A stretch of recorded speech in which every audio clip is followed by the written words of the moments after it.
UIC. Freedom the people of need. Hell yeah. Freedom the people of need. Yeah, yeah. Freedom the people of want. Freedom the people of need. Yeah, yeah. Freedom the people of want. Freedom the people of need. Yeah, yeah. Freedom the people of want. Freedom the people of need. Yeah, yeah. Real man a road. Now bow wolf in a tree grand a road.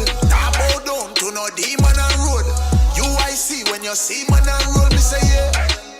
Real man a road. Now bow wolf in a tree grand a road. Now bow down to no demon a road. UIC when you see man a road.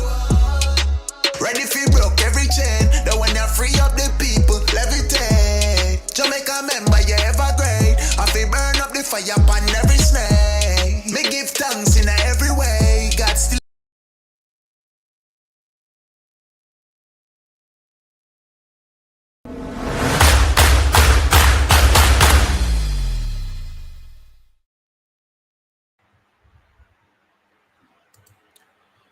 Hello, good afternoon, and welcome to another edition of UIC Liberty TV. This is Joseph Patterson, your host for tonight.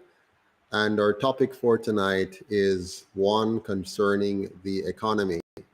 What is economic growth? Lies, damn lies, and statistics. Most Jamaicans hate mathematics or are very afraid of it simply because they were not taught it properly in school. The system did not teach us how to learn, but told us what to learn. Nor did it teach us how to think, it just taught us what to think. These factors and many others made it easy for us to be tricked with misleading statistics. In this episode of UIC Liberty TV, we aim to teach the truth, the whole truth, and nothing but the truth about the Jamaican economy. Yes, the government wants you to believe that the economy is growing and that its policies are responsible. However, we need to remind ourselves that when it comes on to statistics, there are lies, damn lies, and statistics. Statistics can be used in tremendous ways to get people to think and behave certain ways. But tonight we're going to try to dispel some of those myths as we look at the Jamaican economy. Please remember to like, share, comment, and subscribe to UIC Liberty TV. And please hit the notification bell so that you will not miss any of our future presentations. Before I dig into it, let me say a big shout out to all of you who are here with us tonight. Good night, Sheldon McGann. Good to see you on. Good night, Jay Kingship, Mark Meeks, and JMH. Hope you're in tune or ready for a bit of a class session on economics, or at least one aspect of economics tonight. Good to see you on, Cardell. Lion Rule the Jungle. Good to see you on as well. Patriotic Vibes. Big up to all of you. Good to see everybody on. Let's get right into tonight's program. All right. Let's dig into the economy to see for ourselves if the government is lying to us again. And I'm sure you know that the answer is yes, because they specialize in lying. The PSOJ, or the PIOJ rather, is telling us that there was a 5.7% growth in the economy. Let's take a look at what they have to say concerning our wonderful economy. Take a peek. The April to June quarterly report released by the Planning Agency of Jamaica PIOJ shows 5.7% growth in the economy when compared to the current 21. According to PIOJ's Director General, Dr. Wayne Henry, this was amplified by the easing of COVID-19 restrictions by the government. He outlined the areas that saw improvements in the last quarter. The goods producing industry declined by an estimated 0.4%, with contractions in the mining and quarrying and construction industries. These declines outweighed the growth recorded for the agriculture and manufacturing industries. Agriculture, forestry, and fishing. Real value added for the agriculture industry grew by 12.6%. This outturn primarily reflected an increase in hectares reaped to meet the higher demand associated with continued recovery in the economy. The mining and quarrying sector saw a 60.6% decline due to a reduction in alumina production, which outweighed a decrease in crude bauxite production. Dr. Henry notes the Jamaica fire in August 2021 was also a contributing factor. He adds the construction sector also saw some declines. Real value added for the construction industry contracted by 4.2%, mainly reflecting an estimated downturn in activities in the other construction component. Total sales of construction inputs contracted by 13.6% in real terms. The estimated contraction in the other construction component was due to lower capital expenditure on civil engineering activities, reflecting the National Works Agency, which disbursed $5 billion, down 29.2%. Meanwhile, the electricity and water supply industry saw an increase. The electricity and water supply industry recorded an increase of 2% in real value added, reflecting an expansion in electricity consumption. This increase was sufficient to mitigate the contraction recorded for water consumption. Javine McLean, CVM Live. Okay, so the idea here is when the government quote these figures for you of 5.7% growth, these are trigger words. They're supposed to make your brain feel good and for you to say, the government is doing something good and we should be very pleased and we should be quite excited about what the government is doing.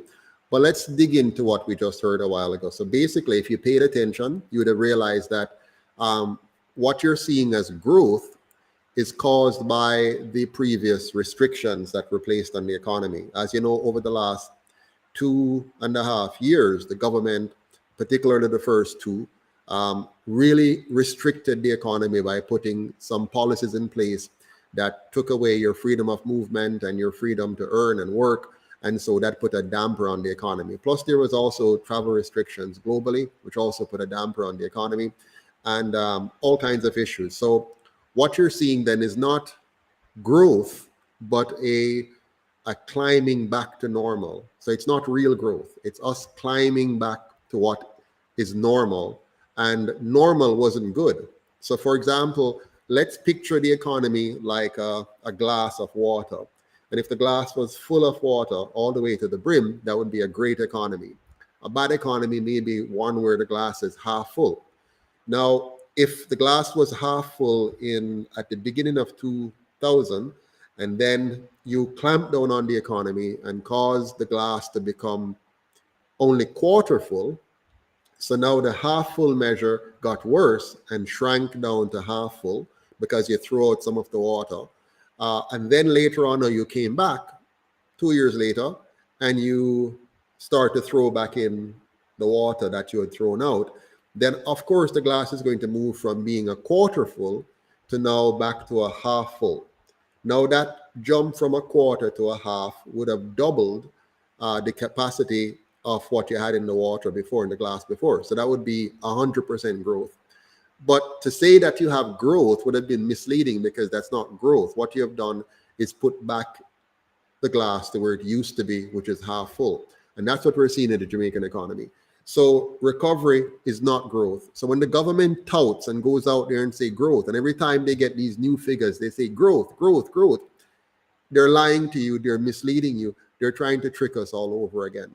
Using the word growth is misleading. It is playing on your mind for you to feel good about the government when there's nothing at all to feel good about, because the government has not done anything useful to really create growth in the economy.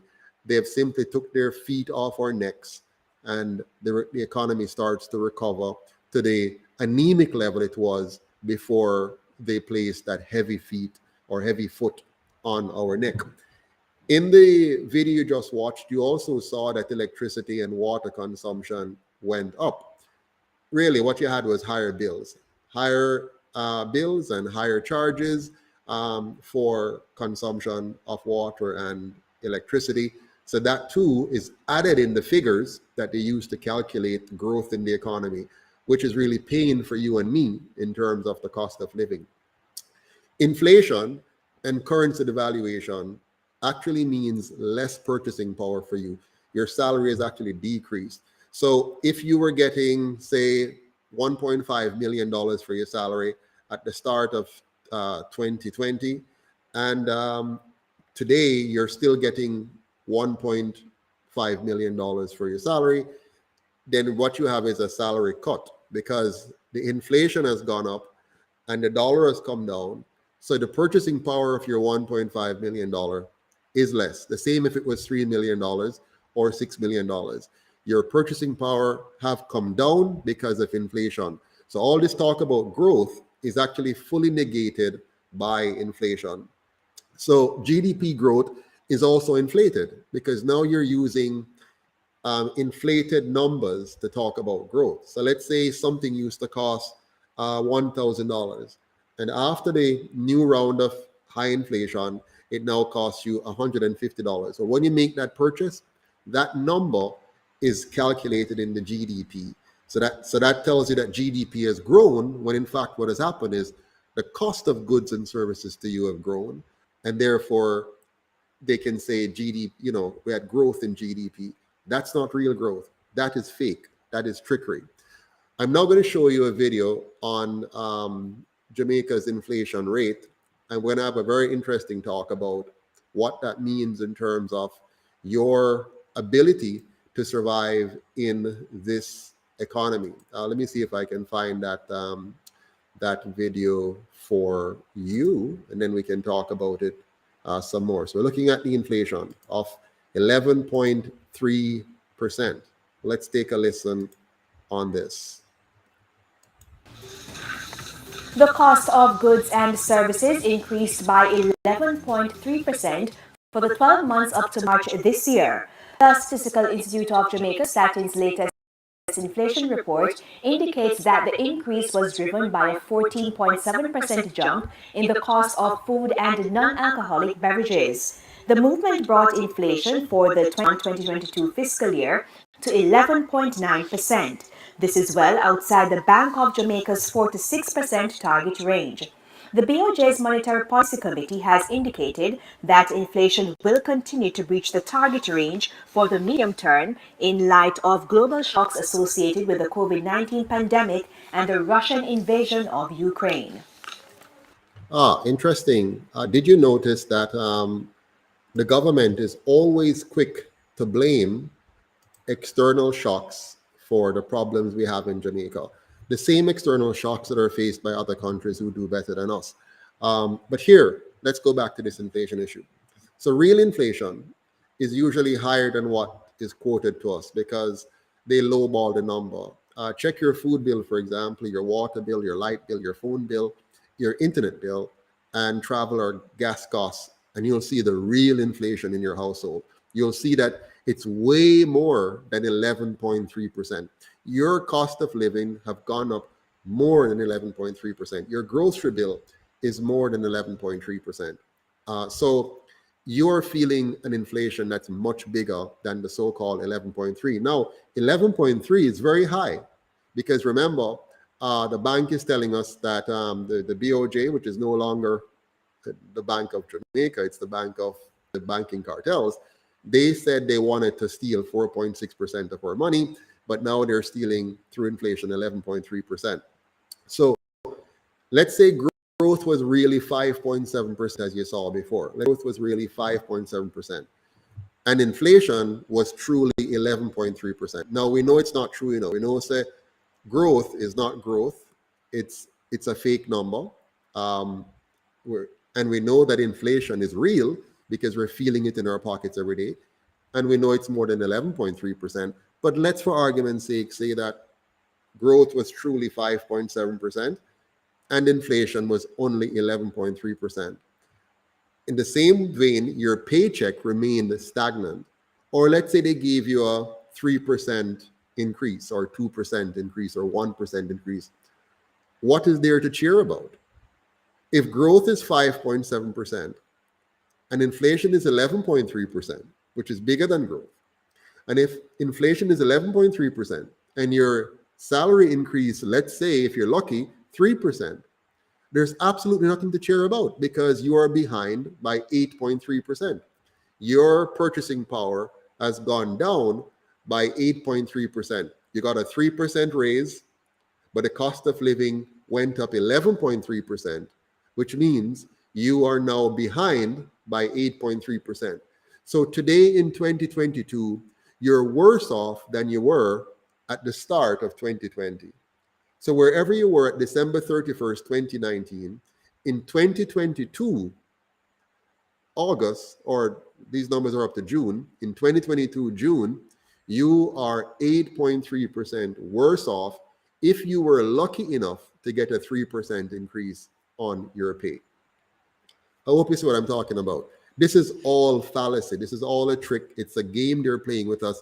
And it's not the first time they have played this game. If you actually go back and check the footage from 2013, 2007, 2007, 1995, you're going to see the same trick was played on us all over. 1980, it's always the same. There's absolutely the same trick year after year after year after year. Now, you might recall I have done a video already on this, the Independent Bank of Jamaica.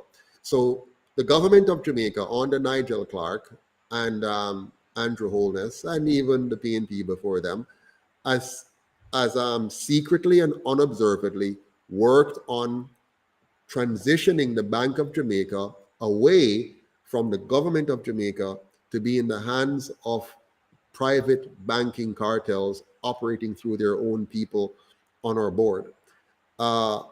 Just recently, early last year, the Bank of Jamaica was fully separated from the government and made an independent body. So it's independent of the government, which means it's independent of the people of Jamaica. And they tell us they're doing this to protect us from inflation, to provide a stable economy, and to ensure full employment. That's the goal of the Bank of Jamaica, which is not the Bank of Jamaica. And one of their key target was an inflation rate of between 4 and 6%. What a joke that is. Because now look at it, inflation by their measure is 11.3%. And you and I know that it's bigger than 11.3%. So why is the Bank of Jamaica even planning to steal 4 to 6% of our earnings annually? Why? Why is that a part of government, the plan for our country? Why isn't the plan for inflation to be 0%? Why is it 4 to 6? A 4 to 6% inflation means if you save $100,000, right? Every year you will lose 4 to 6% of that value if you just put down the $100,000. In order for you to keep up with inflation, you would have to find all manner of extraneous things to do to invest that money to battle to try to get more than 4 to 6% in order to preserve the purchasing power of money you worked hard to earn. Under a UIC model, that doesn't happen. If you earn $100,000 today in 2022, it must still be worth $100,000 10 years, 20 years from now. So a 4 to 6% inflation target that the BOJ has set means they'll be wiping out your 2 to 3% wage increase if you get one. So just imagine if every year you were to get a 2 or 3% increase on your wage, which is not a guarantee. Very few people get that every year. But let's say you were to get 2 to 3% wage increase every single year. And they are doing inflation at 4 to 6% every year. That means every single year, your wage is declining, not increasing. So you're always going to be behind. And that's how you create wage slaves. I hope you're following me. Let me know if you're having any problems following, and I will slow down. Otherwise, I'm going to try to speed up. So let's take another look now on the statin inflation video. I'm going to take a look at what's happening with from a statin perspective. They're going to give us some thoughts on growth and whatever and import and exports and all that kind of stuff. So let me see if I can find that for you, and we can talk about that a little bit. Let's see here. Here we go. Check this out.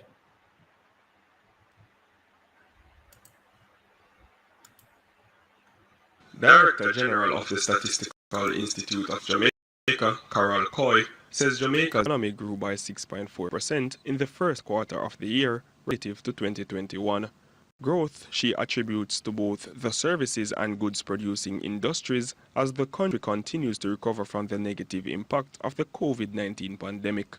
Coy, however, says that the inflation rate for June saw an increase of 0.8%, with a point-to-point inflation for June 2021 to June 2022 at 10.9%.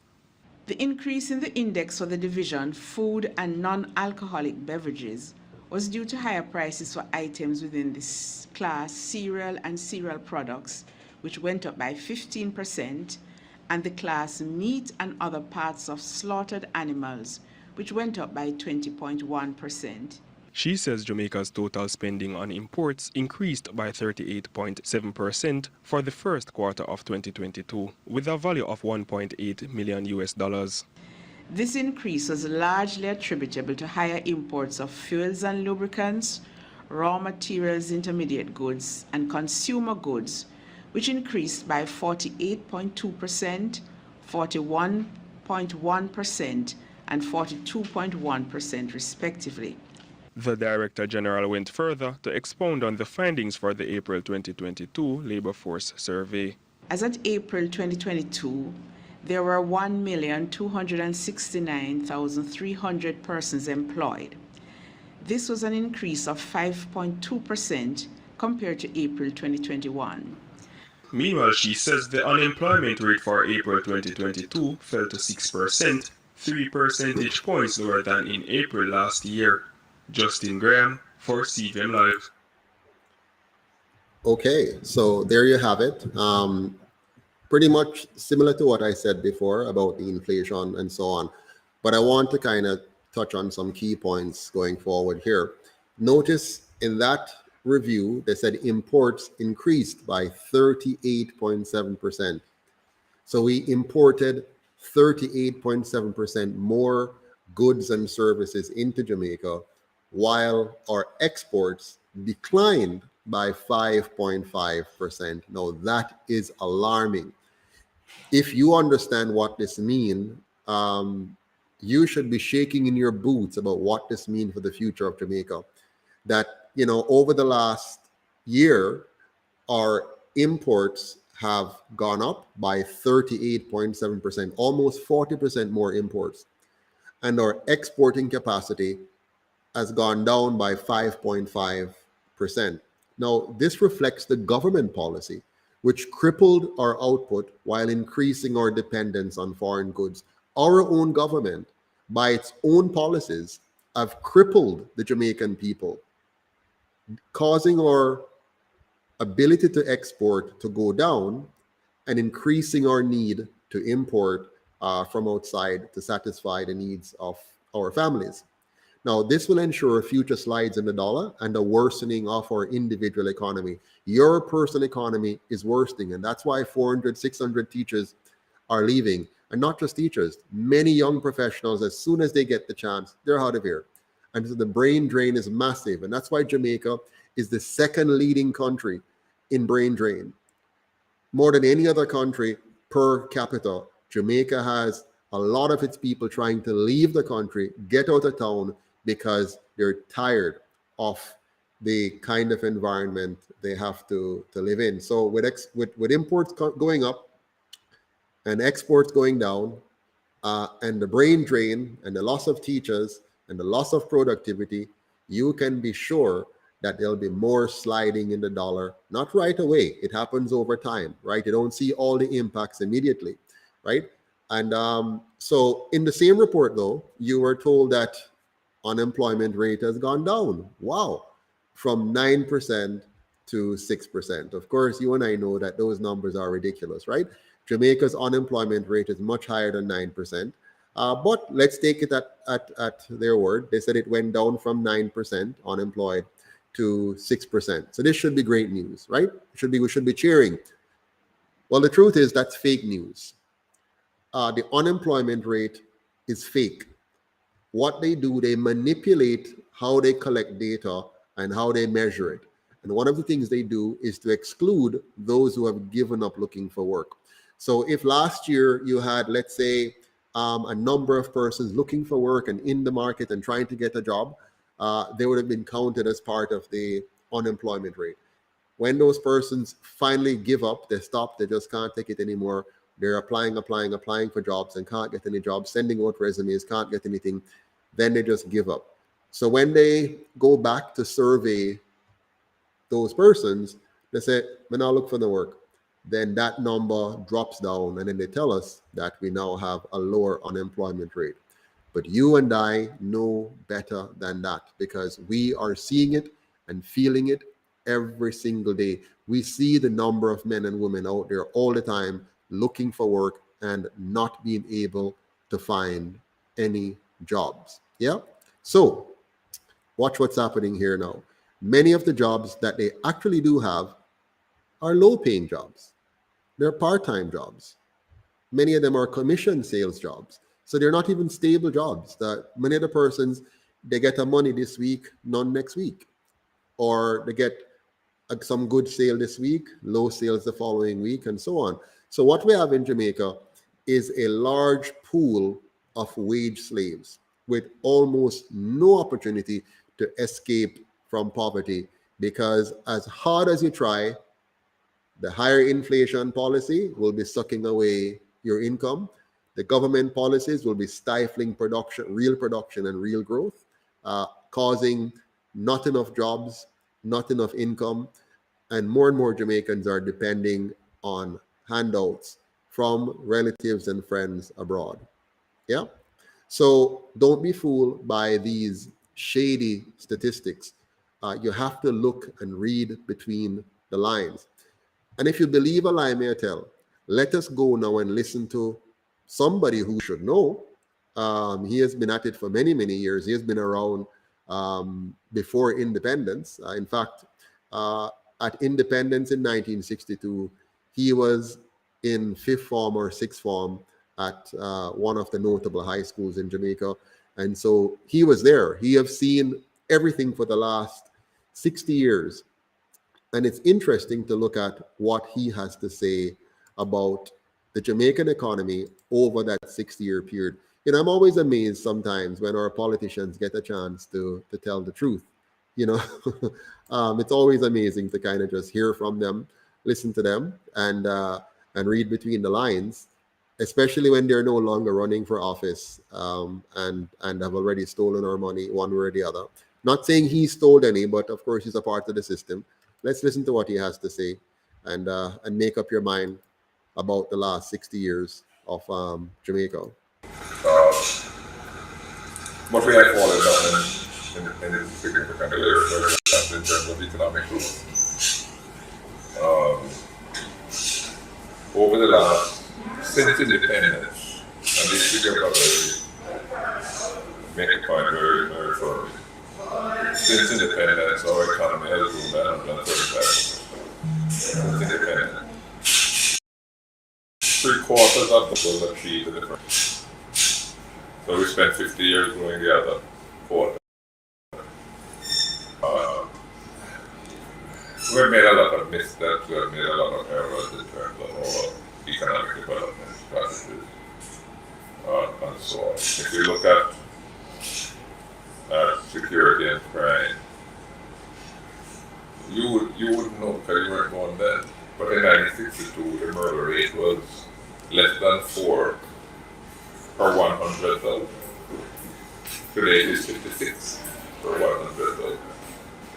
In 1962, we had one of the lowest murder rates in the world. Today we have one of the highest.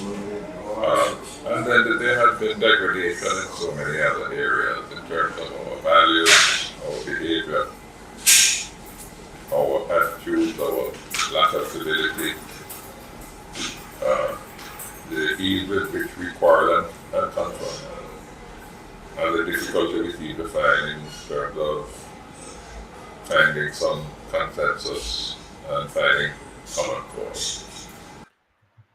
Wow, isn't it amazing? Isn't it just amazing how calmly these politicians talk about the problems in Jamaica as though they didn't create it, as though these things just happened upon us.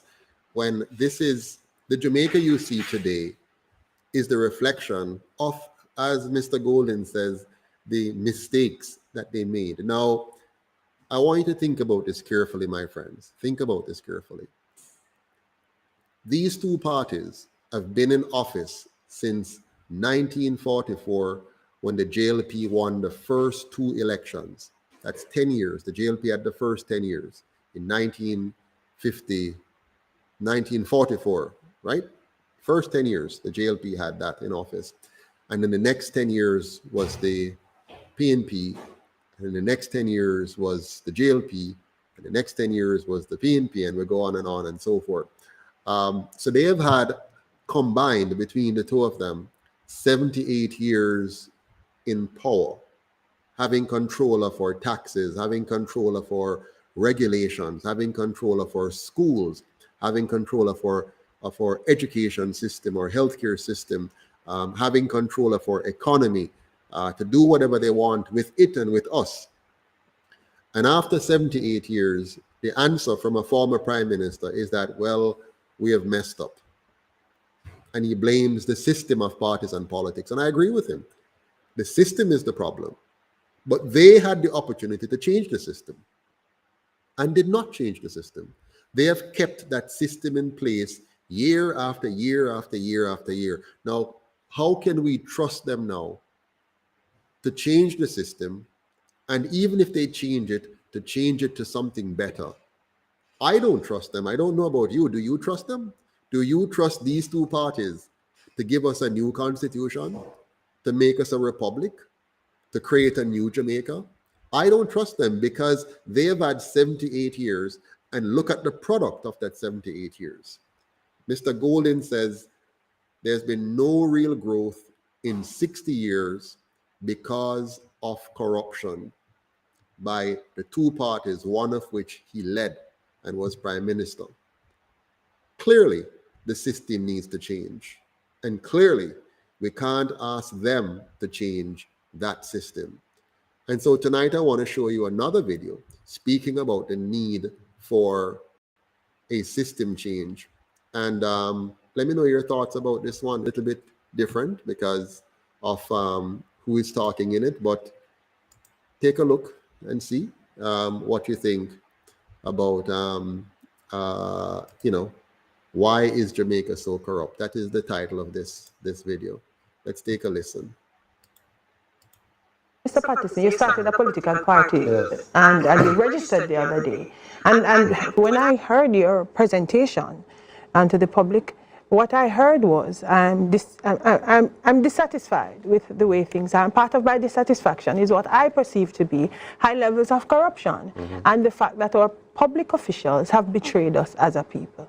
How did you come to that conclusion? What was it that you saw that led you to conclude that something is wrong here, I need to do something about it? Well, if you look at the evolution of Jamaica, we have always had a situation where the majority of Jamaicans are less fortunate, and a small minority of Jamaicans continue to have greater access to power, greater access to financial resources. And that speaks to something which is systemic. And I don't think we have ever turned the corner on the colonial model of master-slave economics, where, take for example, our current political model. Only those who have a lot of money have any chance of winning. That's a system problem.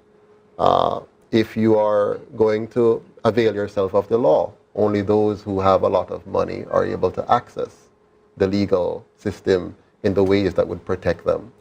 So it tells me that we have a systemic problem. And I've watched this as a child growing up with a single mother, a poor single mother, and seeing how she struggled to make ends meet.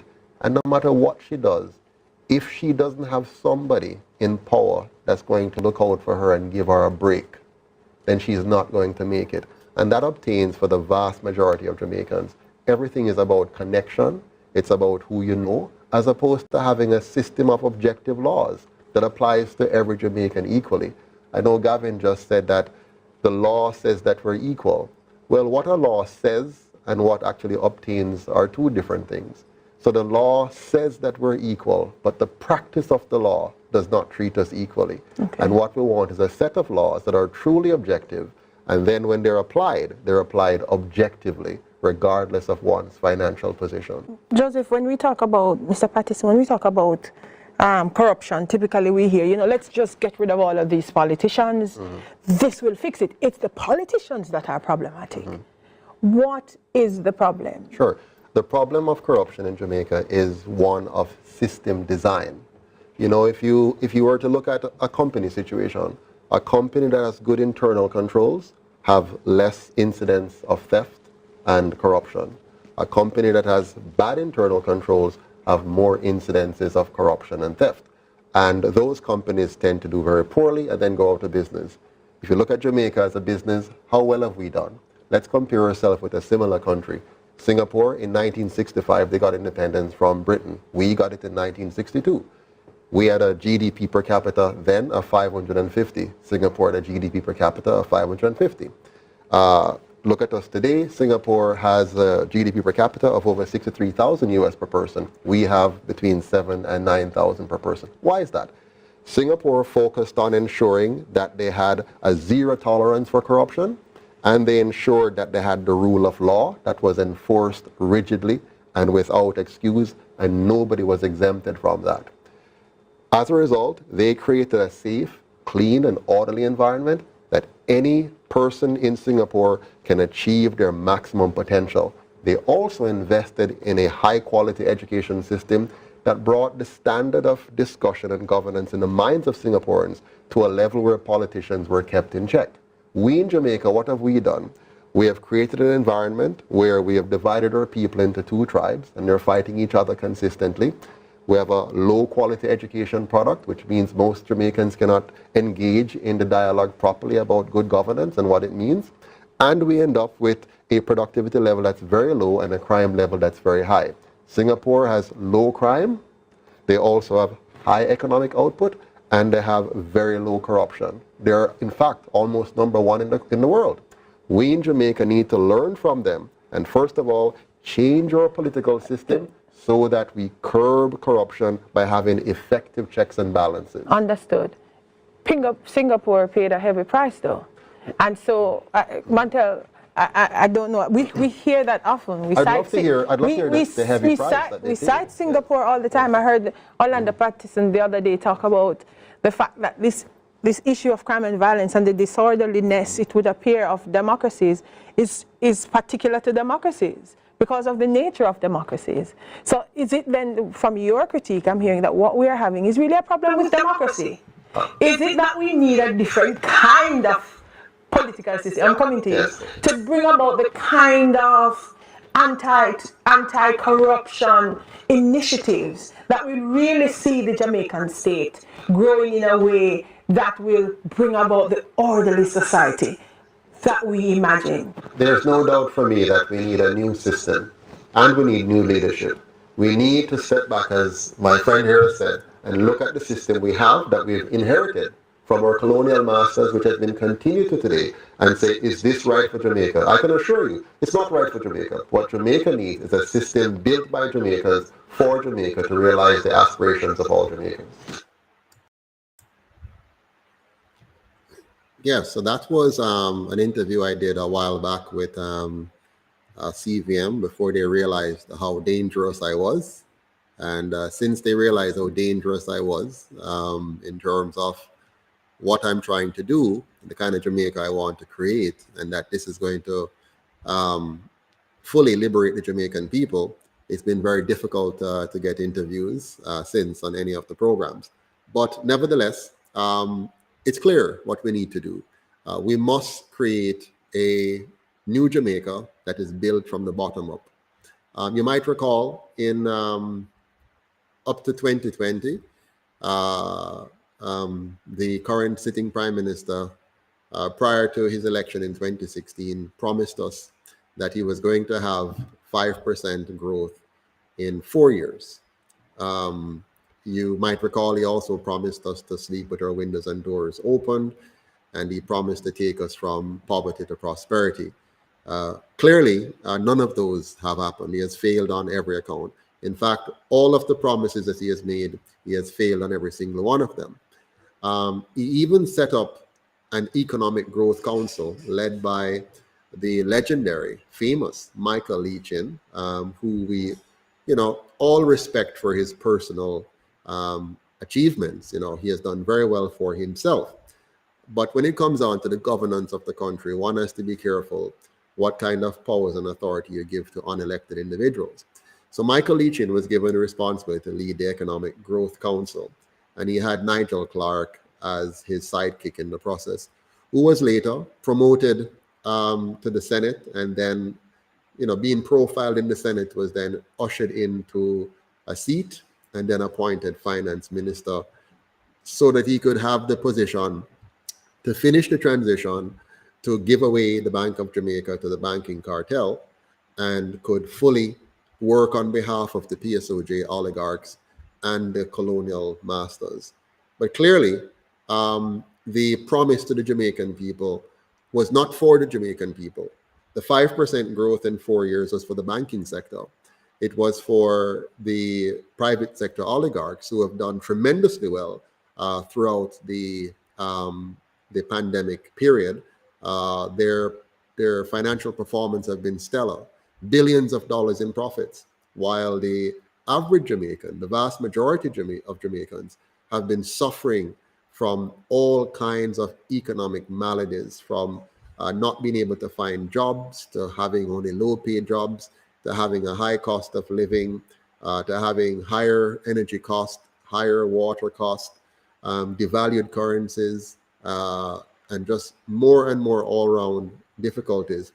But just in case you're tempted to do like most Jamaicans and be partisan, not most, I shouldn't say most, because it's changing.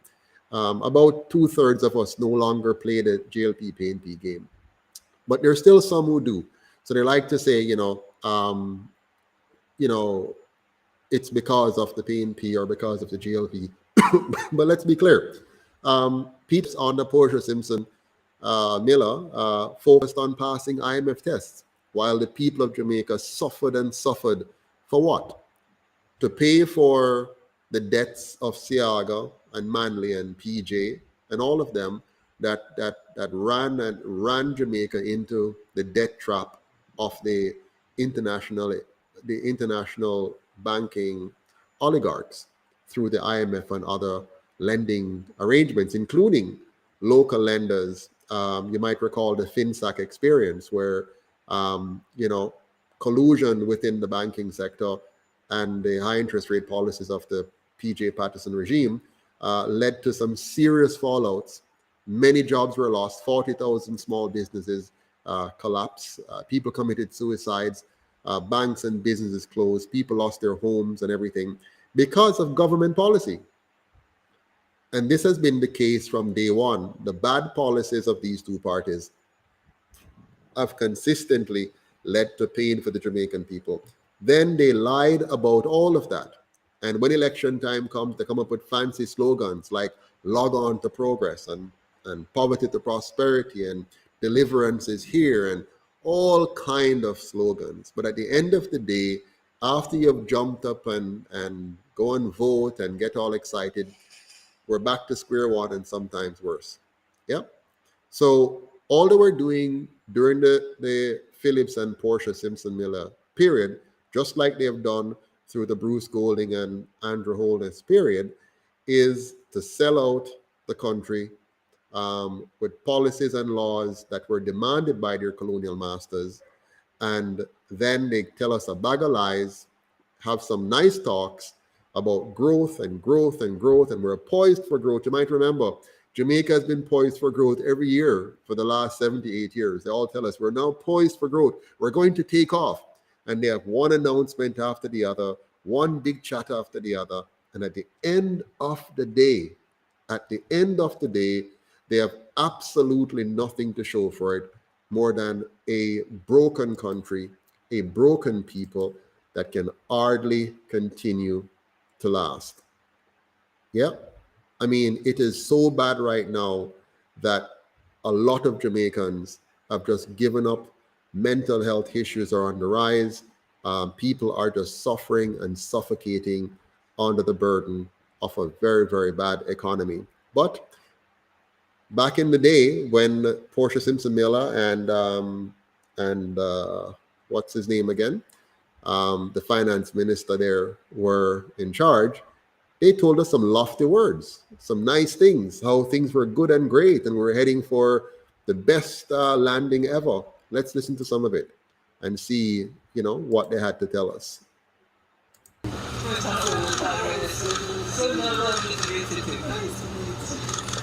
The government of Jamaica is honored to be hosting Madame Lagarde, Managing Director of the International Monetary Fund, over the period June 27 to 28.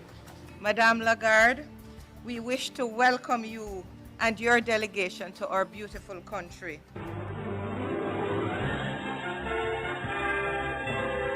In May 2013, Jamaica and the IMF agreed to an extended fund facility which would see the country getting $948.1 million over a 4-year period. As part of the agreement, the country would be subject to tests every 3 months. Jamaica would have to meet quantitative or monetary targets as well as structural benchmarks like legislative changes to indicate the economy was improving. So far, things are going according to plan. Confidence is being restored in the Jamaican economy, and the managing director of the IMF, Christine Lagarde, visited Jamaica on the request of the government to ensure the multilateral's assessment of the country was clearly articulated. What you have done personally under the leadership of your Prime Minister is nothing short of astonishing. So well done. All reviews, those 4 reviews, have been completed without any shortfall, without any failure, meeting all the criteria. This is an exceptionally strong record by IMF standards. And as a result, the economic outlook is improving. Compared to a year ago, growth has picked up, employment has declined, inflation has been brought under control, account deficit as an ongoing improvement, and reserves are beginning to recover. Madame Lagarde also commended for passing omnibus legislation to govern the tax system as well as fiscal rules which would promote transparency and accountability in government. There are other things on the must-do list, including improving the collection of taxes so that there is no evasion and there is collection, modernizing the public sector and improving the business climate in order to pursue the attractiveness of Jamaica, which has caused foreign direct investment to significantly improve. The 2014 United Nations investment report at $507 billion in foreign investments in 2013, the highest since the global recession in 2008.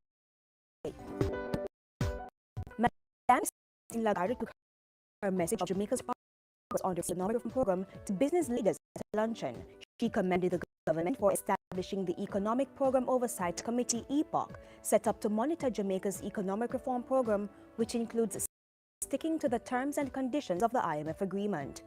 EPOC is a high-level team comprising individuals from a number of groups, including the private sector and trade unions. It's co-chaired by President and CEO of Sagicor Life, Richard Biles, and Bank of Jamaica Governor Brian Winter.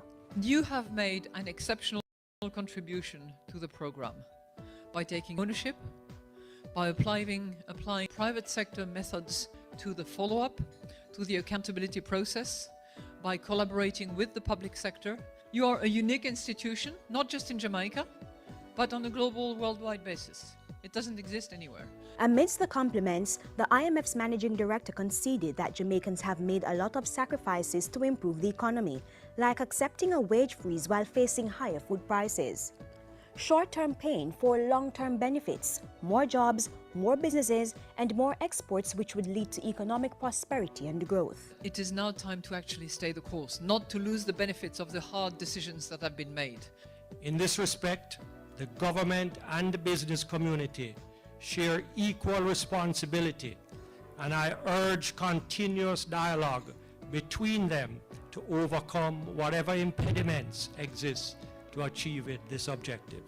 Stimulating growth and employment is at this time the highest priority of both the government of Jamaica and the fund. We are advancing with major projects, which you will hear more about as they progress.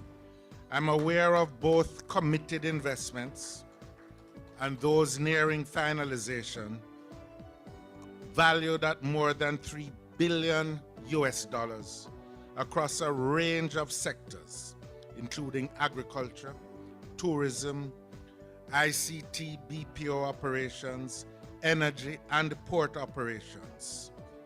These investments relate to new projects and will be undertaken primarily by foreign investors over the next 12 to 18 months.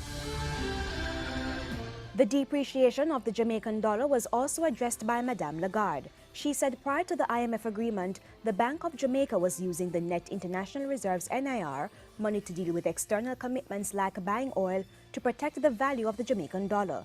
That had to change. If not, Jamaica's NIR would have been depleted. It was necessary to determine a devaluation of the currency so that it could be at the right level of appreciation. It was clearly overappreciated.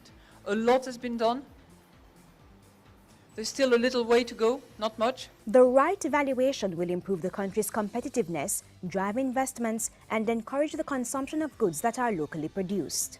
At a University of West Indies lecture, the IMF's managing director addressed a social issue that could affect productivity and growth. She encouraged the development of a temporary gender quota system, given research suggesting that companies operate better when the leadership team is a mixture of males and females.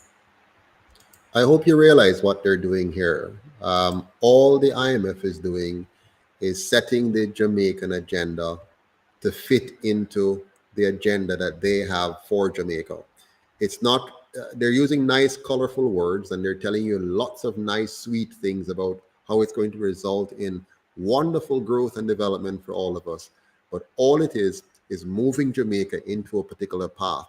And the path it's going in is a path where the Jamaican people will become tenants in their own country, wage slaves totally, and they're going to put us into a straitjacket that we cannot come out of.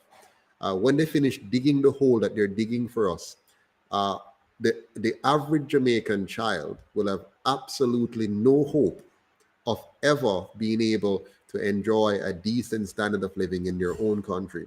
We are being driven right back into slavery. And listen carefully to the coded words and ideas. Even this idea about a gender quota. Jamaica doesn't have a gender problem when it comes on to the economy. We don't discriminate against our women and men, generally speaking. But they're trying to impose their ideals on us, and not to any good end. But let us continue and listen to the barrage of trickery and nonsense. Quotas are necessary for a given period of time. Once you've reached a good step, you can do away, because women can fight it on their own. Madame Lagarde also participated in other activities while on her first official visit to Jamaica. She held talks with the finance minister and his team, the prime minister, other senior government officials, and the leader of the opposition and his team. Facilities at the Hart College of Construction Services in Portmore, St. Catherine did not escape her attention. She was impressed with the college, which was recently upgraded to provide training in technical and vocational areas. Training in beauty services by Heart Trust NTA is bearing fruit. Check out Madame Lagarde's reaction to the mannequin. Oh my gosh. Can I say hello? Please. You do fantastic. Wow. The IMF's managing director also participated in a reception hosted by the Prime Minister, where she again encouraged all stakeholders to continue the process of economic transformation. And we hope to see you again, and we wish you continued success. You're an inspiration to us all. Women leaders got a chance to speak with her at a breakfast forum. Jamaica's athletic prowess and infectious culture was of importance to Madame Lagarde. She paid homage to our creative industries and pledged to support Jamaica's thriving tourism industry. I will return to Jamaica to enjoy the beauty of Jamaica, to experiment the tourism experience that Jamaica can offer. Jamaica has the IMF full support. We stand ready to help in any way we can, but of course it is up to the Jamaicans, with the public and private sector working in close harmony, to build a bright future.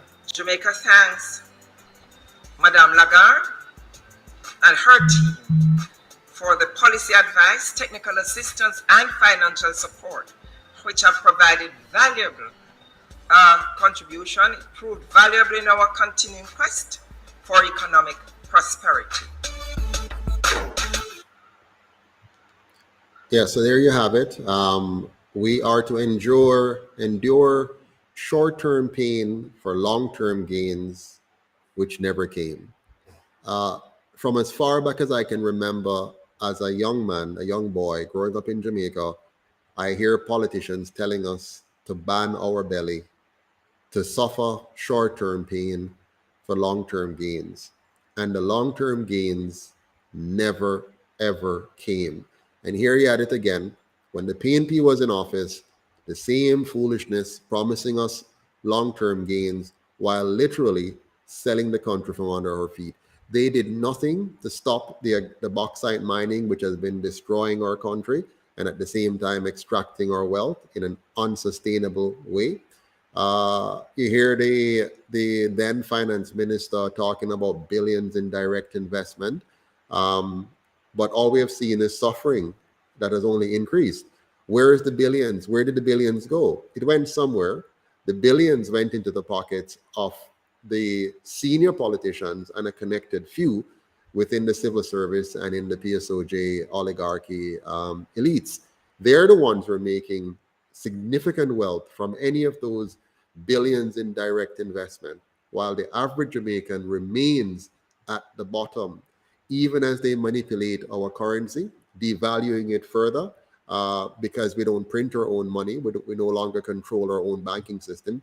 And we continue to engage in a fraudulent monetary system that allows the international banking oligarchs to manipulate our currency, manipulate our interest rate, manipulate our money supply, and manipulate our economy. Then you saw the issue about gender quota system. My goodness, where did that come from? But anyways, we know the goal of these people is to impose their values upon us.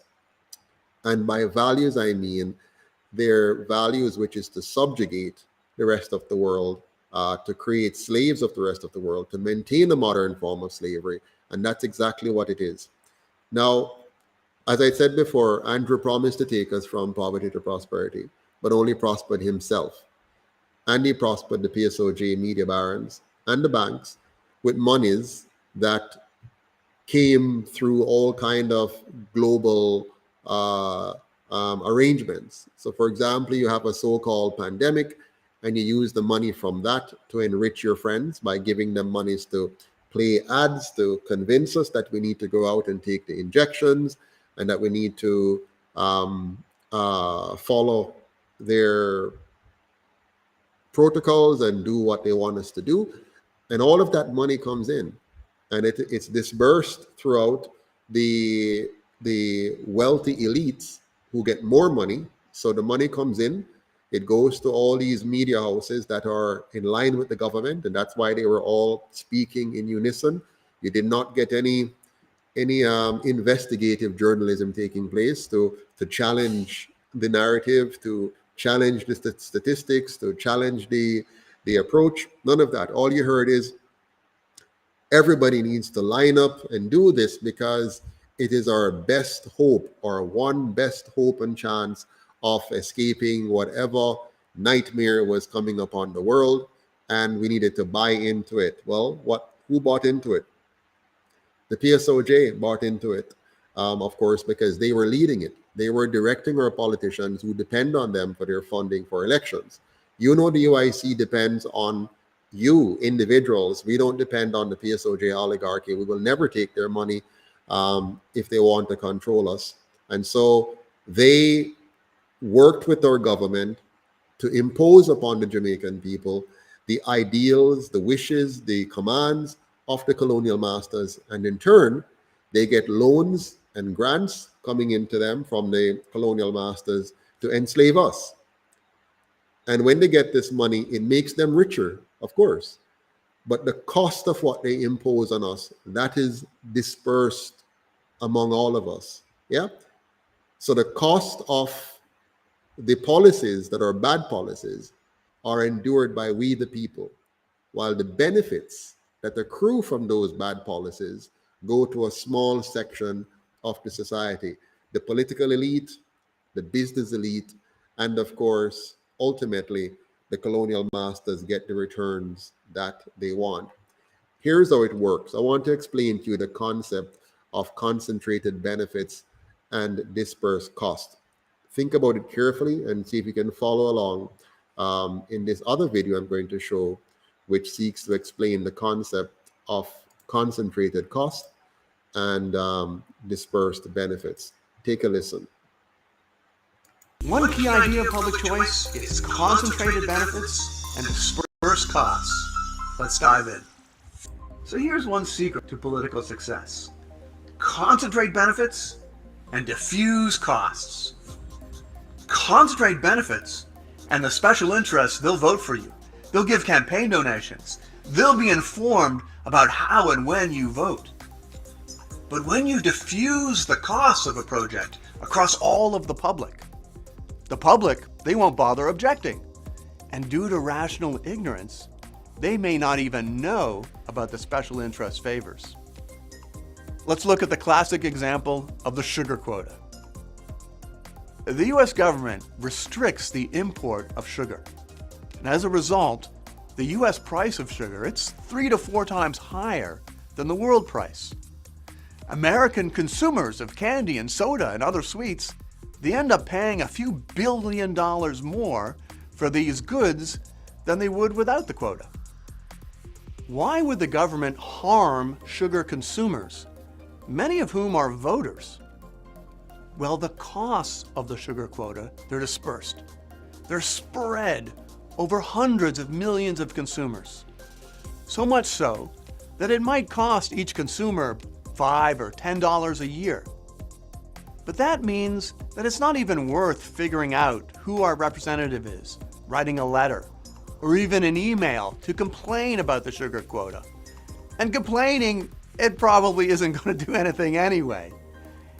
It may not even be worth knowing about the sugar quota.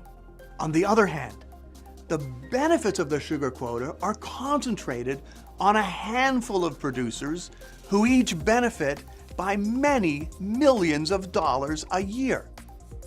So the small number of producers has a strong incentive to support the quota and the politicians who vote for the quota with campaign funds. Those who are harmed, they're rationally ignorant, and they have little incentive to oppose the policy. Those who benefit are rationally informed, and they have a strong incentive to support the policy. So the sugar quota, it's a winning policy for politicians. In this case, the self-interest of politicians does not align with the social interest. So I hope that little video helped you to understand when I talk about concentrated benefits and dispersed costs. You're going to hear me talk about this a lot in the future because I want to make sure you understand that the special interest groups in Jamaica, the biggest of which is the PSOJ oligarchy, they make sure the policies that our government makes brings them the concentrated benefit. And of course, our politicians will do this because they must do it. If they don't do what the PSOJ oligarchs tell them, they will not get the funding that they need to trick you at the next election. So the two parties are simply two sides of the same coin. If you vote JLP, you're voting for the PSOJ oligarchy. If you vote JLP, you're voting for the PSOJ oligarchy. So no matter which of the two you vote for, you're not going to get anything different. It's just a different flavor of the same ice cream, which is going to make you sick and fat. So, so they are going to hurt you no matter which of the two of them you elect, because we, the people, do not own the party. And that is why the UIC has built a political movement for you to own, for we, the people, to own it. So we work for the people and never for any special interest groups. All right. So moving right along, I want now to kind of turn your attention to a little trick that they've been playing on us as well. You'll notice that they always want to blame global issues for Jamaica's problems. So they wish to blame now global inflation for the cause of high prices in Jamaica, but they congratulate themselves when we had low inflation, a low inflation period, or when we have a low interest rate period, which was also global, which was a part of the boom and bust trick of the global banking cartel. They were playing a trick on us to set us up for the fall, to then reap a big chunk of our wealth. So our government always blame the global problem when it's a bad thing, and take full credit for when there's an appearance of boom in the global economy. They say that it's because they're doing something right in Jamaica. The truth is, the government of Jamaica is no longer an economic factor in Jamaica. They're actually puppets. They are simply clowns, walking around in suits, talking heads, saying whatever, but they have no control, lost control completely, lost control. And every single year they lose more control. The only control they have is to make your life harder, which they do. They implement regulations after regulations that makes your life more and more difficult year after year. Long lines at tax offices, whole heap of rigmarole in terms of getting your licenses and permits and whatever.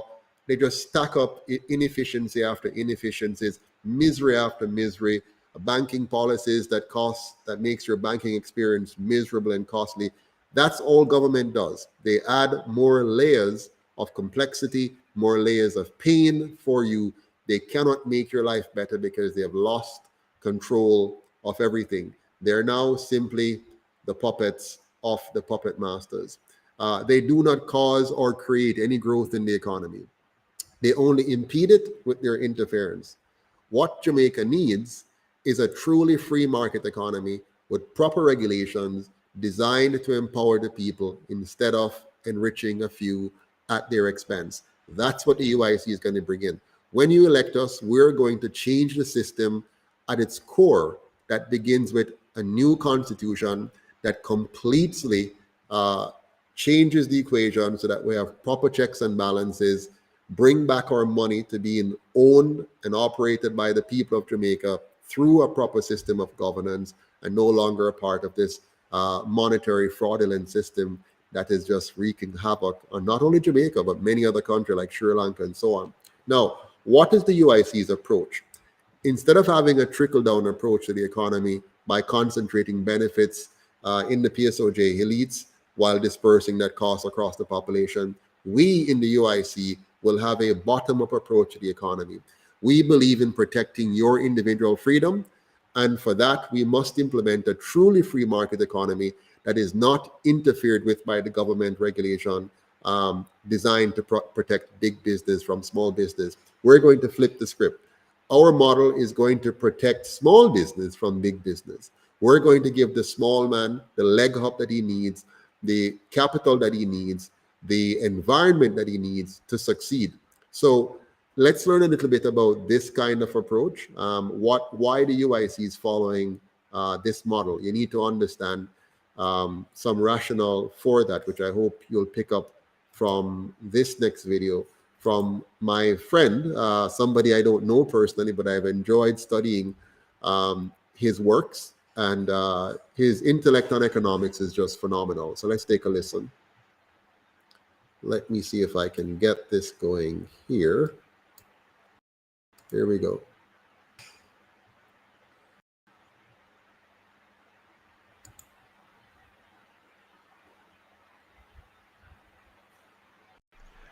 Economic partition is what forces innumerable disparate individual decisions to be reconciled with one another, as transactions terms are forced to change in response to changes in supply and demand, which in turn change economic activities. This is not a matter of faith, as Dworkin would have it, or of ideology, as Dewey would have it, but of economic literacy. John Dewey could depict businesses as controlling markets, but that position is not inherent in being ideologically on the left. Karl Marx was certainly on the left, but the difference was that he had studied economics as deeply as anyone of his time. Just as Karl Marx did not attribute what he saw as the detrimental effects of a market economy to individual capitalists, so Adam Smith did not attribute what he saw as the beneficial effects of a market economy to individual capitalists. Smith's depictions of businessmen were at least as negative as those of Marx, even though Smith is rightly regarded as the patron saint of free market economics. According to Smith, the beneficial social effects of the businessman's endeavors are no part of his intention. Both in Adam Smith's day and today, more than 2 centuries later, arguments for a free market economy are based on the systemic effects of such economies in allocating scarce resources which have alternative uses through competition in the marketplace. Whether one agrees or disagrees with the conclusions, this is the argument that must be confronted or evaded.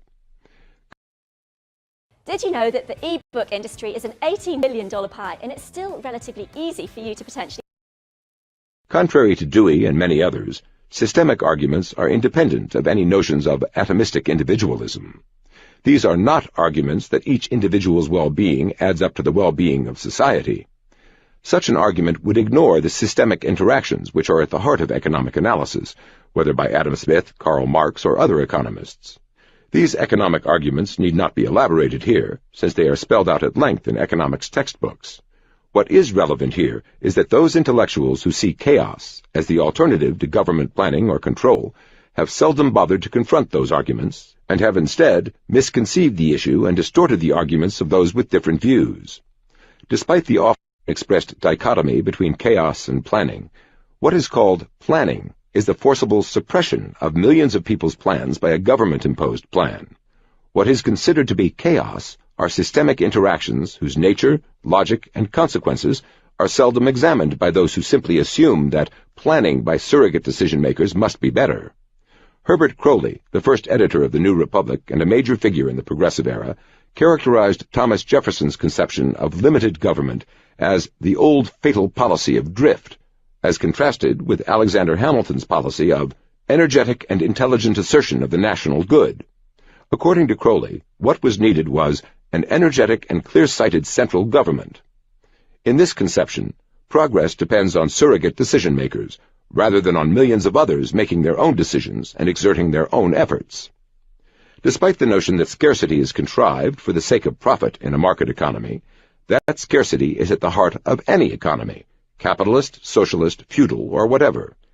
Given that this scarcity is inherent in the system as a whole, any system, that scarcity must be conveyed to each individual in some way.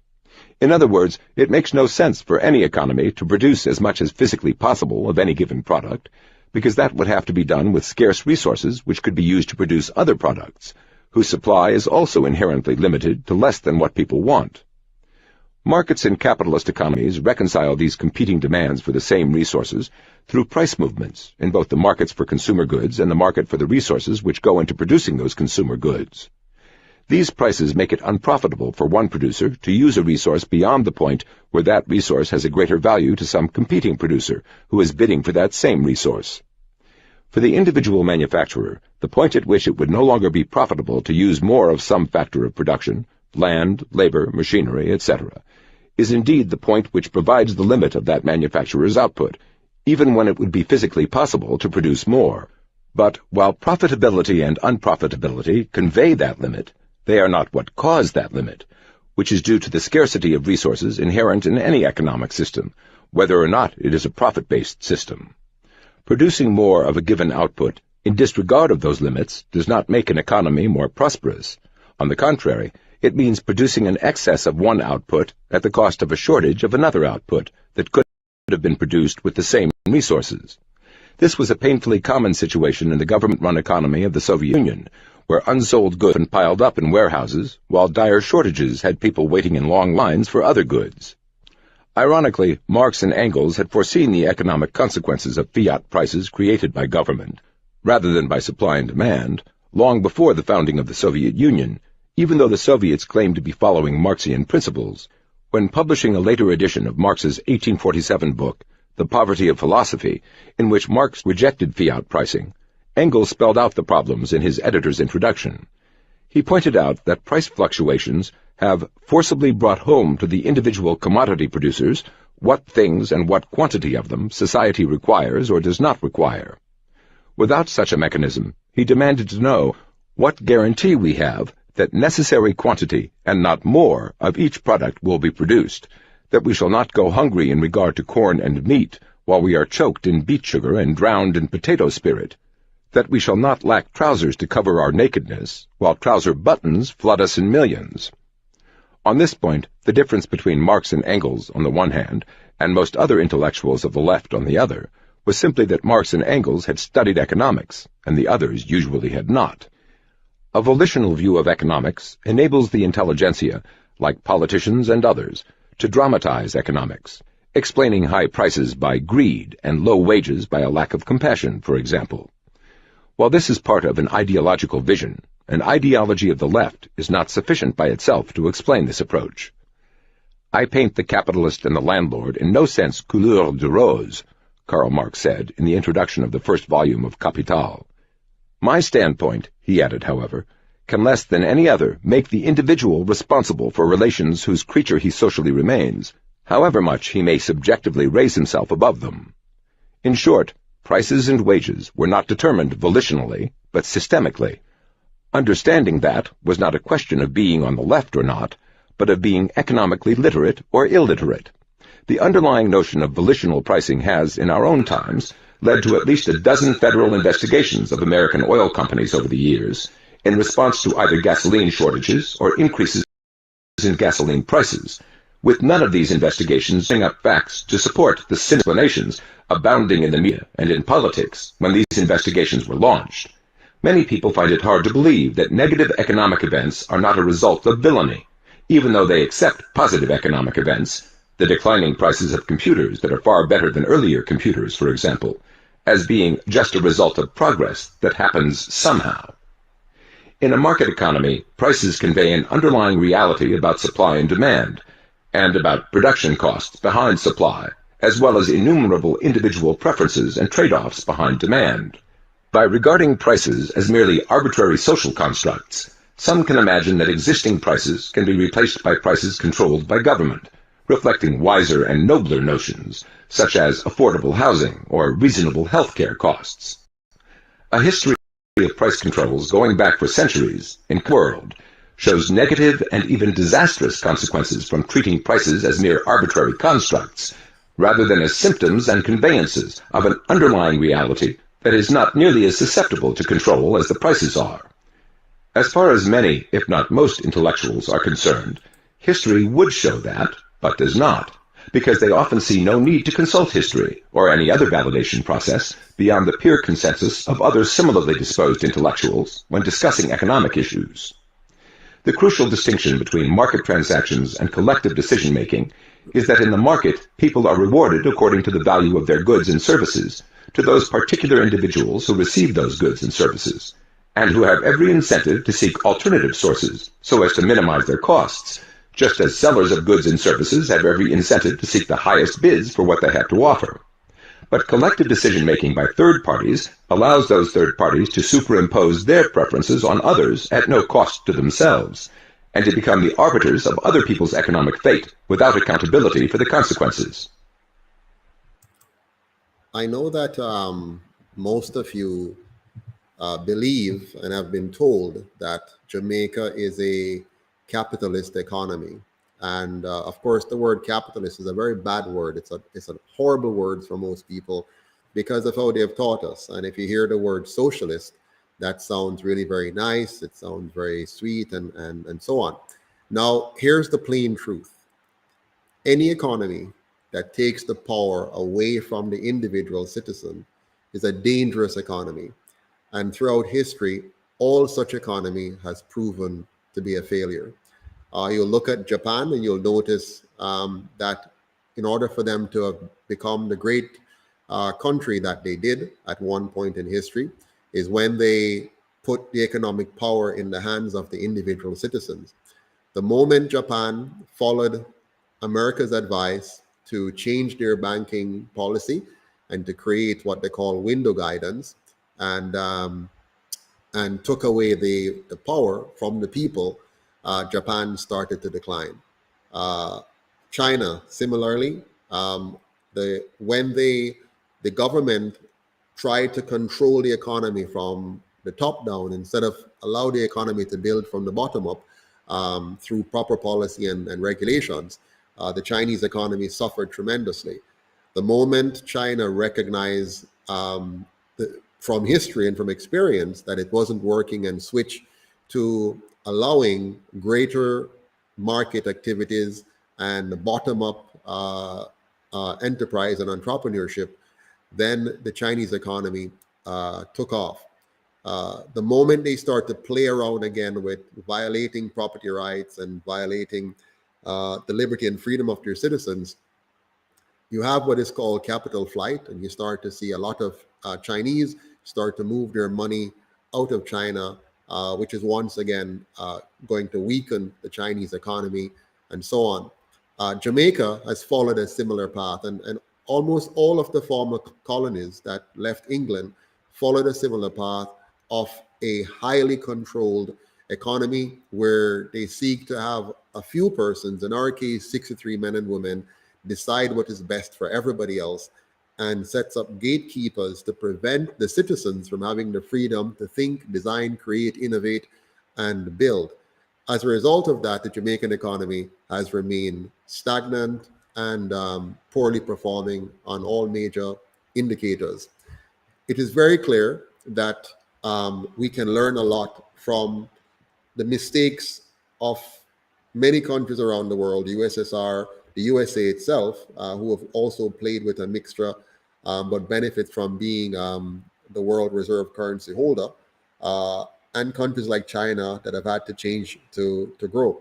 Now we can learn also from Singapore, who in 1965 was faced with more challenges than we did at that point, and were poorer than us, even though on a GDP per capita level, we were similar, 550 USD per person.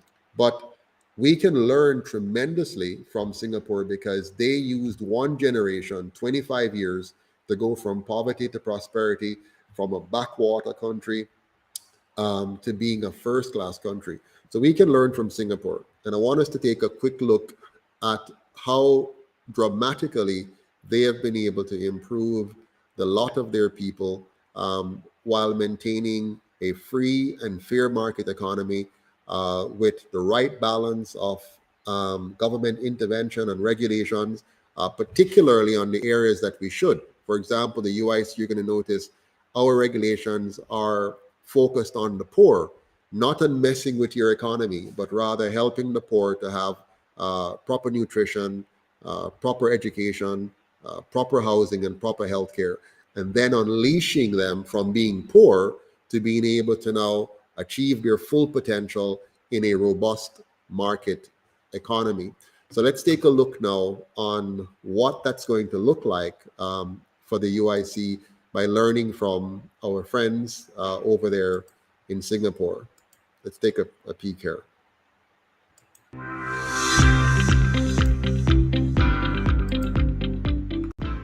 Hi, warm greetings from Singapore. I'm sure all of us know Singapore as a very successful country, a high-income economy, and a very competitive one. But 50 years ago, the story was very, very different. The Singapore River was highly polluted and was lined by slums all along the way, and 40% of its population was illiterate. What Singapore has become today is really the result of diligent and very forward-looking development, and particularly urban planning. And the World Bank accompanied Singapore on this journey and supported Singapore to make some of these very transformative investments in water facilities, in telecommunications, in efficient ports. And in all of these investments, high productivity was a key objective. But as Singapore developed its infrastructure and its urban space, it paid significant attention to its people, its biggest assets. Singapore made enormous investments in high-quality healthcare and education systems. Singapore also invested significantly in public housing. I think what Singapore's experience shows us is that you can grow fast and you can do this in a very inclusive way and also have a cohesive society. All of these are real trademarks of Singapore's success.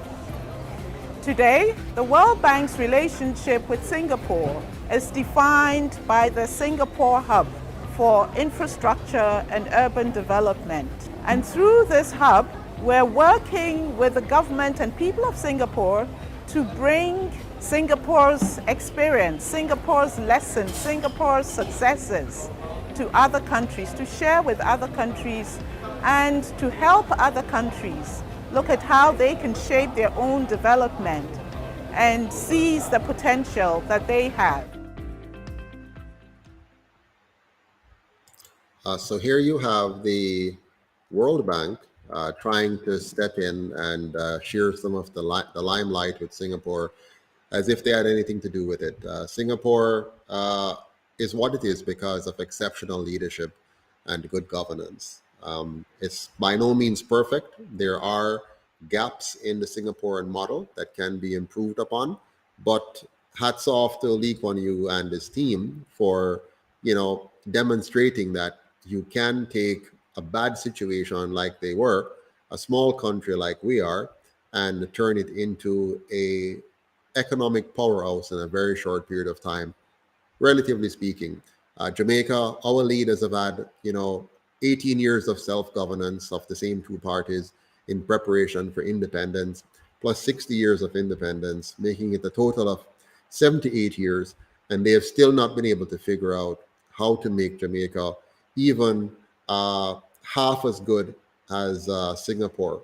Well, the UIC has figured out how to do that, and we're building by drawing on the best of many countries. Singapore, of course, features heavily in our thinking process, but we have looked at other countries like, what's happening in Germany, what's happening in Sweden, what's happening in the Netherlands, what's happening in the African continent, Ghana, Nigeria. We looked at different countries, but we have found in terms of closeness and, in proximity, in terms of possibilities, Singapore is really a shining example of what can be done. So we like the Singapore approach, and we have built on it and others with our own individual rights protection focus. So unlike Singapore, we fully and strongly build in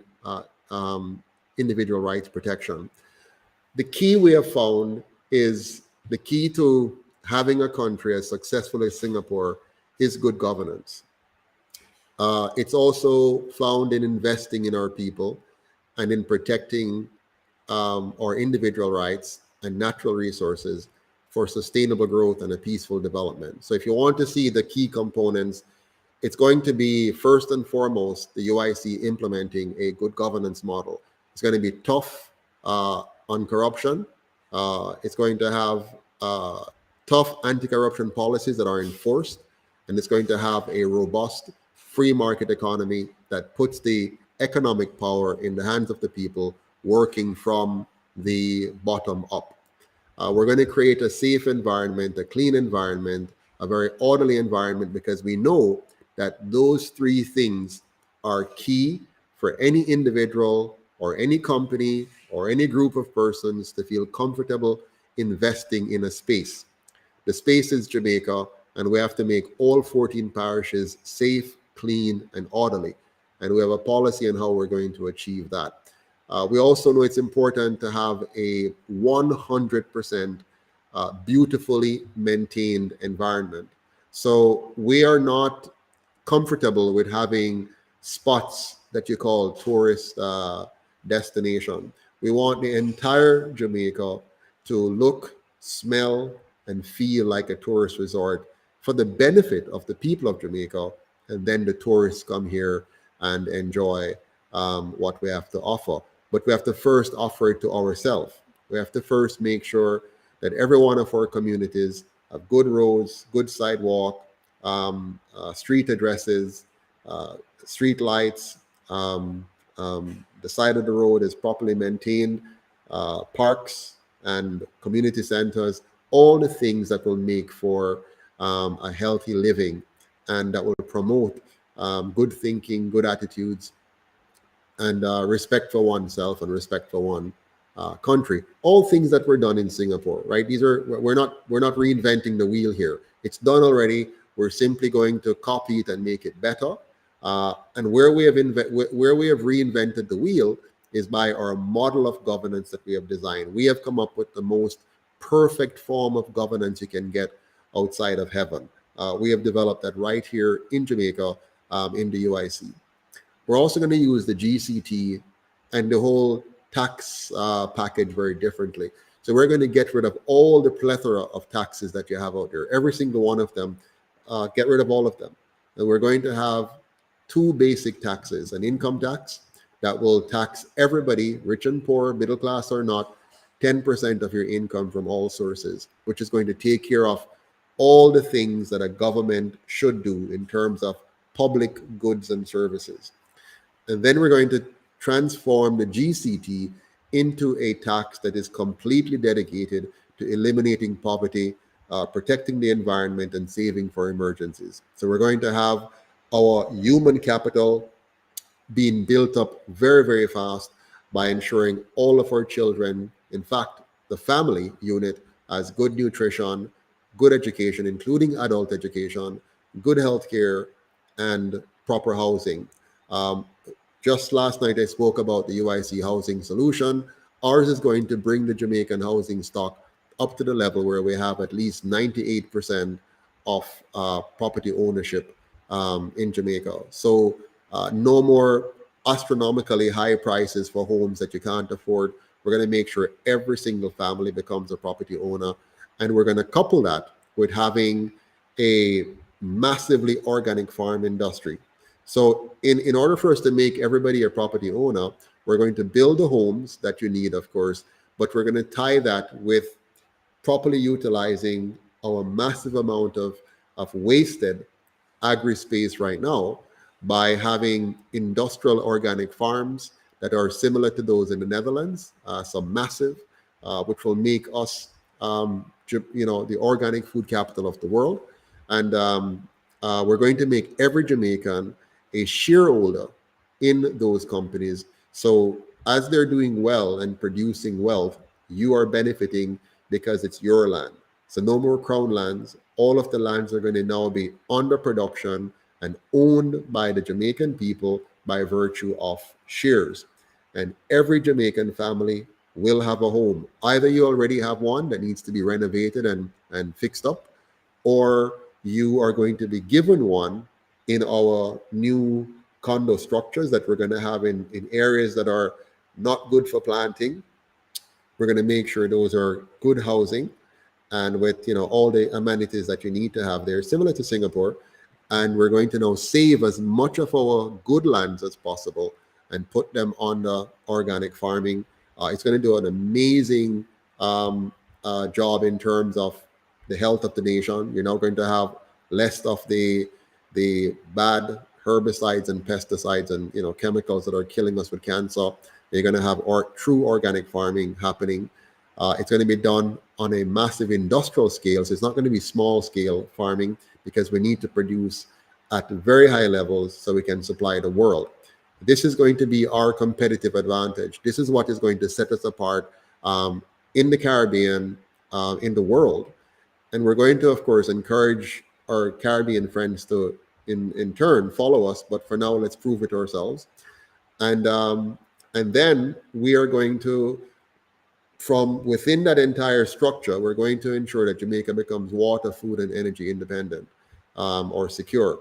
So we're going to have proper water harvesting using permaculture technology right across the country to make sure we never again have any complaints about water. Jamaica has enough water. We have just not built the water harvesting facilities and linked them properly so that we can have proper water availability at right pressure levels across the country. So we're going to do that.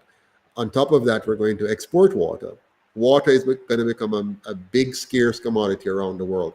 Now, the way to make sure we don't have a water problem here in Jamaica, we have to get rid of bauxite mining and any other form of industries that threatens our water supply.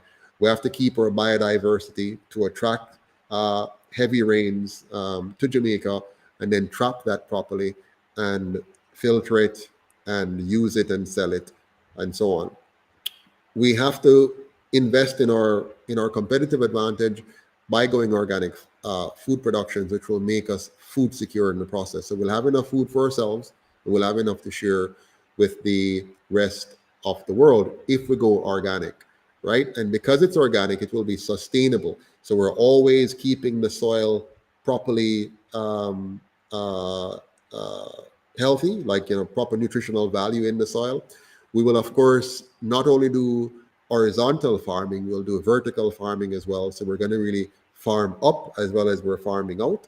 So we're going to really maximize the usage of our land and our airspace and make sure that we are a serious producer of food for the world.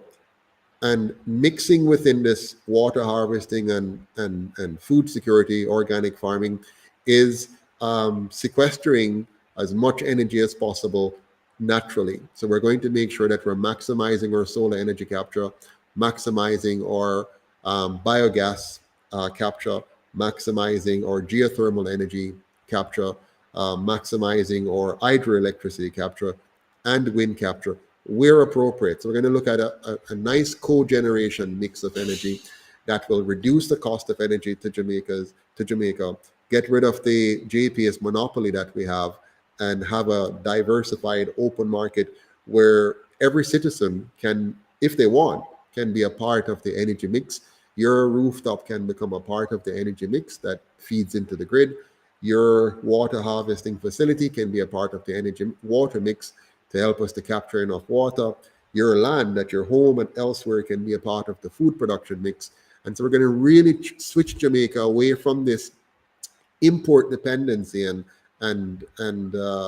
borrowing dependency to really a net surplus producer of water, surplus producer of food, surplus producer of alternative energy, and us now being in charge of our economy and in charge of our destiny, and opening up our tourism industry to no longer be, this closed, all-inclusive thing, and make Jamaica the all-inclusive. So the entire Jamaica is all-inclusive.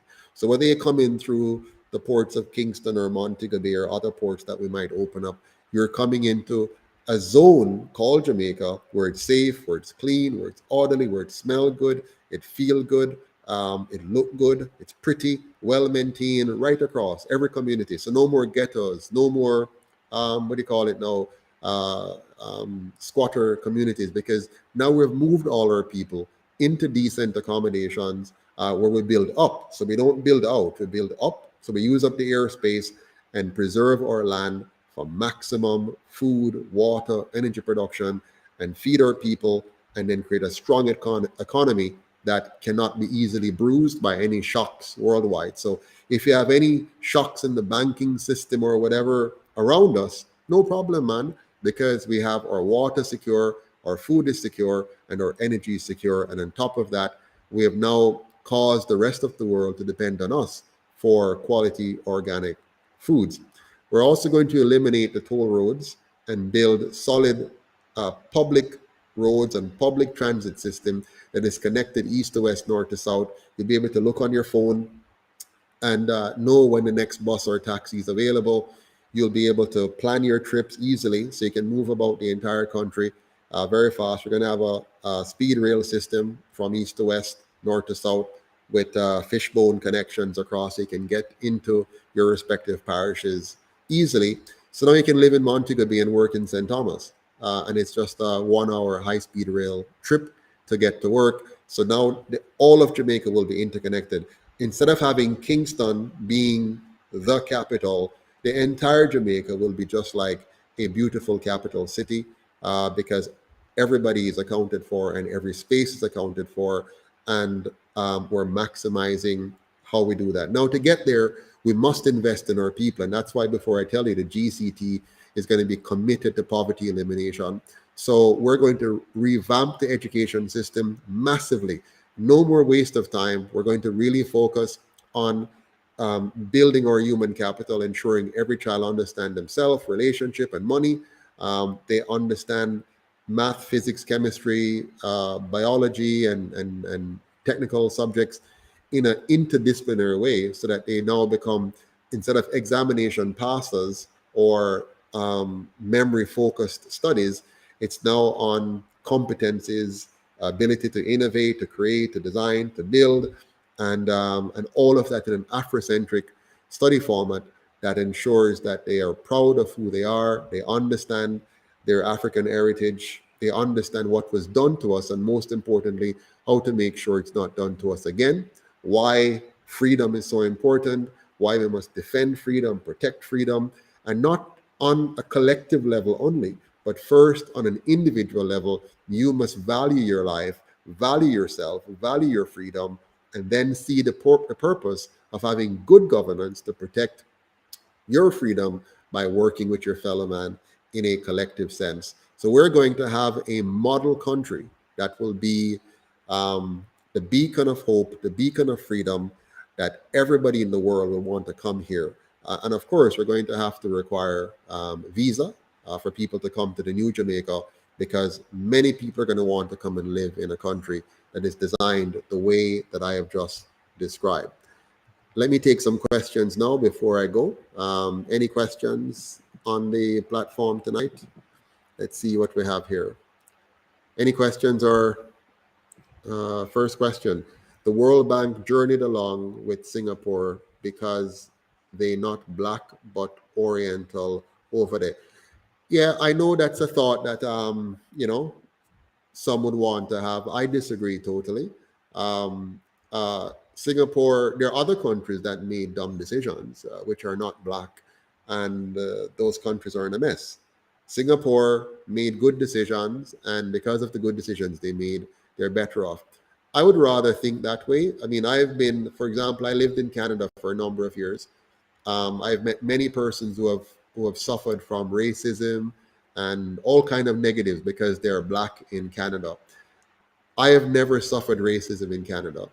If I did, I didn't even realize it, because I wasn't focused on racism. I was focused on being the best that I could possibly be. And because I focused on being the best that I can be, racism didn't affect me the way it affects many others who I know who have complained a lot about it. I have no complaints because I focused on being the best me in the environment I was. I was so happy that in Canada I discovered that you can live in a house without burglar bar. You can live in a house without fence around it. You can live in a house where you have a simple door that is made of glass that is easily broken into, and you can go to bed and sleep comfortably at night. And I was a black man living in Canada. So for me, I don't focus on what the other people may do or may not do. Let us do what we need to do. Let us build the country we want, and not worry about the other people who may want to do something else to us. Worry about them in the sense that build up our defenses and protect ourselves. But let's not start there. Let's start with, let us govern ourselves properly, beginning as individual. Govern yourself properly, govern your family properly, govern your community properly, govern your country properly, and build a better life for yourself and those around you. Next question. Toll Road is contracted with the GOJ, is indebted to China. How are you going to get out of that obligation? Yes, it won't be easy, but it's necessary. So like everything else, we're going to enter into negotiation. We're going to have diplomacy. We're going to look for win-win solutions, and we're going to get ourselves out of it. It must be done. All the things we have today were contracted and negotiated. They were contracted and negotiated by people who have different objectives than me, different objectives than the UIC. So with our objectives, we're going to negotiate and get us to where we need to get to. Won't be easy, but we're going to do it. Next question. it's not the individual racism we worry about, it's the systemic. Absolutely. So there are systemic racism and there are individual racism. Our job is to get around it. So many individuals have not gotten around it because the approach that they took, the approach we're going to take in the UIC Jamaica is we're not going to worry about systemic racism. We are going to make the conditions we need, create the outcomes we want, build the country we believe in, and let that speak for itself. Let those who want to do their worst, and let us focus on doing our best. Next question. I may not see the change, but surely my grandchildren will see the change and they will know I was a part of the change. Excellent approach, Cardell, and I hope you live to see the change. I plan to live to see the change. I may not live to see all of it, but I do plan to see it, and I'm going to work hard to make sure I'm around to enjoy even a small amount of the new Jamaica. Mr. Patterson, the man with the plan, none can compare. Vote UIC. Thank you, Liddy Williams, much appreciated. It's now our plan. We, the UIC family, we're going to take charge of our country. Next question.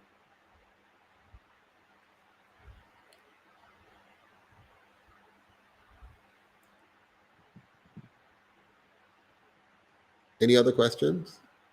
All right.